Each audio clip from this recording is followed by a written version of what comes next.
بسم اللہ الرحمن الرحیم یا ایہا الذین آمنوا اتقوا اللہ ولتنظر نفس ما قدمت لغد واتقوا اللہ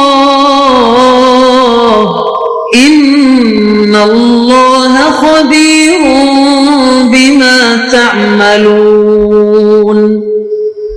اے ایمان والو، اللہ سے ڈرتے رہو اور ہر شخص کو دیکھنا چاہیے کہ اس نے کل یعنی آخرت کے لیے کیا سامان بھیجا ہے، اور ہم پھر کہتے ہیں کہ اللہ سے ڈرتے رہو، بے شک اللہ تمہارے سب اعمال سے خبردار ہے۔ بسم اللہ الرحمن الرحیم، الحمد للہ رب العالمین، والصلاة والسلام على اشرف الانبیاء والمرسلین وعلى آلہ واصحابہ اجمعین ومن تبعہم بإحسان الى یوم الدین۔ قابل صد احترام حضرات شائقین و شائقات سچا پیغام، السلام علیکم ورحمۃ اللہ وبرکاتہ۔ آج کی محفل میراث النبی کے نورانی پروگرام میں آپ کا استقبال ہے۔ اہلا و سہلا مرحبا۔ ہم آپ تمام حضرات و مستورات کا خیر مقدم کرتے ہیں۔ محترم حضرات و خواتین، تعلیم کا آغاز ہو رہا ہے۔ سب سے پہلے آداب تعلیم کا لحاظ کرتے ہوئے تعلیم کی طرف متوجہ ہو جائیں۔ پورے دھیان سے سننا، عمل کی نیت سے سننا اور تبلیغ کی نیت سے سننا، یعنی سنی ہوئی باتیں دوسروں تک پہنچانے کے جذبے سے سننا۔ چند خاص آداب تعلیم ہیں، امید ہے کہ آپ حضرات ان آداب کا ضرور خیال رکھیں گے۔ جزاکم اللہ۔ بسم اللہ الرحمن الرحیم۔ حضرت علی رضی اللہ عنہ کے بارے میں یہ بیان کیا جاتا ہے کہ جب کسی فرض نماز کا وقت آتا تو ان کے چہرے کا رنگ بدل جاتا اور عجیب قسم کی کیفیت پیدا ہو جاتی۔ لوگ عرض کرتے، امیر المومنین کیا ہوا؟ وہ فرماتے، اس امانت کی ادا کرنے کا وقت آ گیا جو اللہ نے آسمانوں پر، زمین پر، پہاڑوں پر پیش کی، تو ان سب نے اس امانت کا بوجھ اٹھانے سے انکار کر دیا۔ حضرت عبداللہ ابن زبیر رضی اللہ عنہ جب بیت اللہ میں نماز پڑھا کرتے تھے تو حرم شریف کے کبوتر یہ خیال کر کے کہ سوکھا درخت کھڑا ہے آپ کے اوپر بیٹھ جاتے، کیونکہ آپ اللہ کے ڈر اور خوف، ہیبت اور عظمت کی وجہ سے سوکھے درخت کی طرح بالکل بے حس اور بے حرکت کھڑے رہتے تھے۔ حضرت واسع ابن حبان رحمۃ اللہ علیہ کہتے ہیں، حضرت عبداللہ ابن عمر رضی اللہ عنہما نماز میں چاہتے تھے کہ ان کے جسم کی ہر چیز قبلہ رخ رہے، یہاں تک کہ وہ اپنے انگوٹھے کو بھی قبلہ رخ رکھتے تھے۔ حضرت طاؤس رحمۃ اللہ علیہ کہتے ہیں، میں نے حضرت عبداللہ ابن عمر رضی اللہ عنہما کی طرح نماز میں قبلہ رخ رہنے میں بہت زیادہ اہتمام کرتے ہوئے کسی کو نہیں دیکھا۔ وہ نماز میں اپنا چہرہ، ہاتھ اور پاؤں قبلہ رخ رکھنے کا سختی سے اہتمام کرتے تھے۔ حضرت عاصم ابن یوسف رحمۃ اللہ علیہ نے حضرت حاتم اسم رحمۃ اللہ علیہ سے پوچھا، آپ کس طرح نماز پڑھتے ہیں؟ فرمایا، جب نماز کا وقت آتا تو بڑی احتیاط کے ساتھ وضو کرتا ہوں تاکہ کوئی سنت اور مستحب رہ نہ جائے۔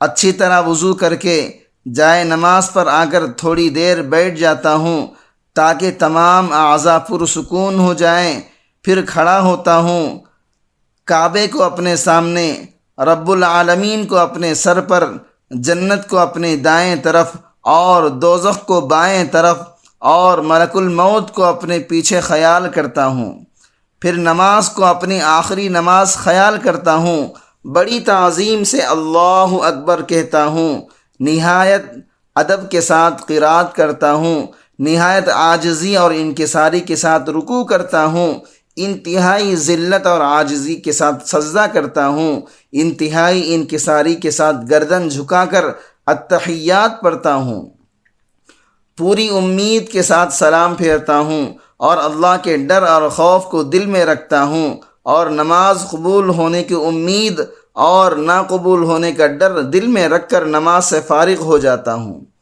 اور آئندہ ساری عمر ایسی ہی نماز پڑھنے کا عہد اپنے دل میں کرتا ہوں، اور پورے 30 سال سے اسی طرح کی نماز پڑھتا ہوں۔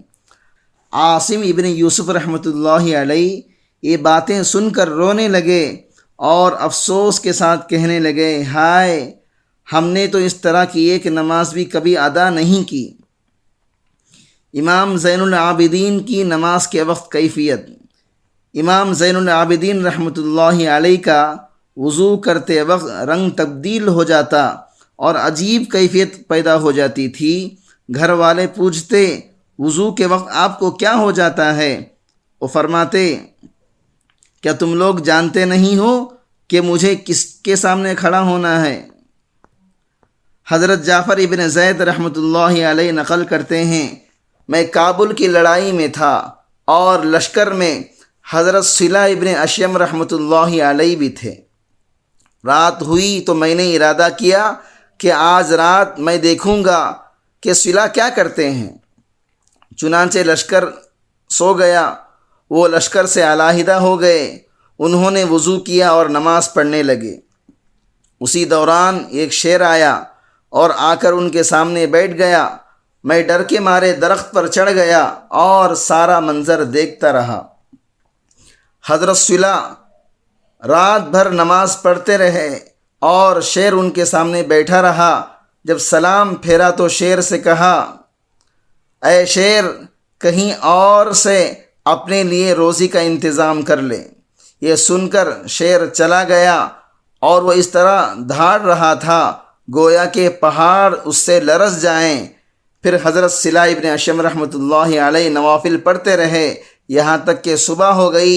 پھر انہوں نے اللہ رب العزت کی ایسی حمد و ثنا کی جو میں نے کبھی کسی سے نہیں سنی تھی۔ حضرت عروہ ابن زبیر رحمۃ اللہ علیہ کا مدینہ طیبہ کے فقہائے سبع میں شمار ہوتا تھا۔ بڑے عابد اور زاہد کبار تابعین میں سے تھے۔ روزانہ دن کو قرآن میں دیکھ کر ربع قرآن تلاوت کرتے اور پھر رات تہجد کی نماز میں اسی قدر تلاوت فرماتے۔ نماز میں ان کا خشوع کا یہ عالم تھا کہ ان کے پاؤں کو موذی بیماری لاحق ہو گئی اور بڑھتی ہی چلی گئی۔ طبیبوں نے، ڈاکٹروں نے ٹانگ کاٹ دینے کا مشورہ دیا اور وہ اس پر آمادہ بھی ہوئے، تو انہوں نے کہا، ہم آپ کو ایسی دوا پلاتے ہیں جس سے آپ کی قوت عقل اور فکر زائل ہو جائے گی اور یوں آپ ٹانگ کاٹنے کی تکلیف سے بچ جائیں گے۔ انہوں نے فرمایا، بالکل نہیں، میں نہیں سمجھتا کہ کوئی آدمی ایسی چیز کھائے کہ اس کی عقل معوف ہو جائے، ختم ہو جائے۔ ٹانگ کاٹنی ہو تو میں نماز پڑھتا ہوں، آپ اسی دوران اپنا کام تمام کر لیجئے، مجھے اس کا انشاءاللہ احساس تک نہیں ہوگا۔ تو ڈاکٹروں نے ان کے پاؤں کو نماز کے دوران کاٹا اور انہیں نماز میں مشغولی کی وجہ سے پتہ ہی نہ چلا۔ محترم ناظرین کرام، اس دینی اور ایمانی بیان کو سننے کے دوران ہی اس کو لائک کر دیجئے اور شیئر بھی کر دیجئے تاکہ دوسرے بھی اس سے فائدہ اٹھا سکیں۔ اللہ آپ کو جزائے خیر عطا فرمائے۔ عباد ابن عباد اور ابو عتبہ ابن خواس رحمہم اللہ کہتے ہیں کہ ہم زلزلہ عابدہ رحمہ اللہ کے پاس گئے، اس نے اتنے روزے رکھے کہ کالی سیاہ ہو گئی، اتنی روئی کہ آنکھیں چندھیا گئی تھیں، نماز اتنی پڑھی کہ ٹانگیں کام کرنا چھوڑ گئی تھیں، اب بیٹھ کے نماز پڑھتی تھی۔ ہم گئے، جا کر ہم نے سلام کیا اور ہم نے اللہ کی معافی اور بخشش کا ذکر کیا۔ ہمارا ارادہ تھا کہ وہ کچھ اپنے اوپر نرمی کرے۔ اس نے ایک چیخ ماری اور کہا، میں اپنے جگر کے زخم کو جانتی ہوں، اپنے دل کی تکلیف کو بھی جانتی ہوں، خدا کی قسم مجھے پسند ہے کہ کاش اللہ مجھے پیدا نہ فرماتا اور میں کچھ بھی نہ ہوتی۔ پھر انہوں نے دوبارہ نماز پڑھنا شروع کر دی۔ ہم نے ان کو نماز کی حالت میں چھوڑ دیا اور چلے آئے۔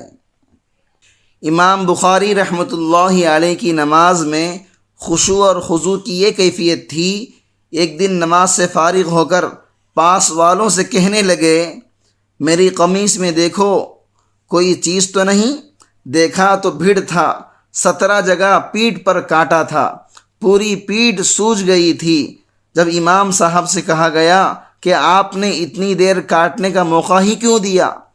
پہلی بار آپ نماز چھوڑ دیتے۔ وہ فرمانے لگے، ایک سورت شروع کر دی تھی، میں چاہ رہا تھا کہ وہ سورت پوری کر لوں، اس لیے نماز نہیں توڑی۔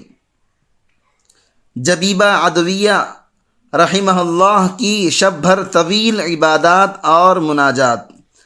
عبداللہ مکی رحمۃ اللہ علیہ فرماتے ہیں، جب رات کی تاریکی میں جبیبہ عدویہ رحمہ اللہ نماز پڑھتی تو اپنے کرتے اور اپنے دوپٹے کو کس لیا کرتی اور کہتی، الہی ستارے گم ہو گئے، آنکھیں سو گئیں، بادشاہوں کے دروازے بند ہو گئے، تیرا دروازہ کھلا ہے، ہر دوست اپنے دوست کے ساتھ ہے اور یہ تیرے سامنے میرا ٹھکانہ ہے۔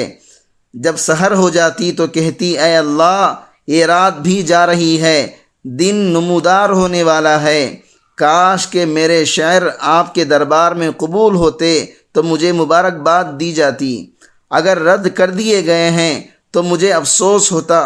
مجھے تیری عزت کی قسم یہ میرا طریقہ ہے، وہ تیرا طریقہ ہے، تیری عزت کی قسم اگر تو مجھے دھتکار دے میں تیرا دروازہ نہیں چھوڑوں گی اور نہ ہی تیری دوستی کے علاوہ کوئی چیز میرے دل میں آئے گی۔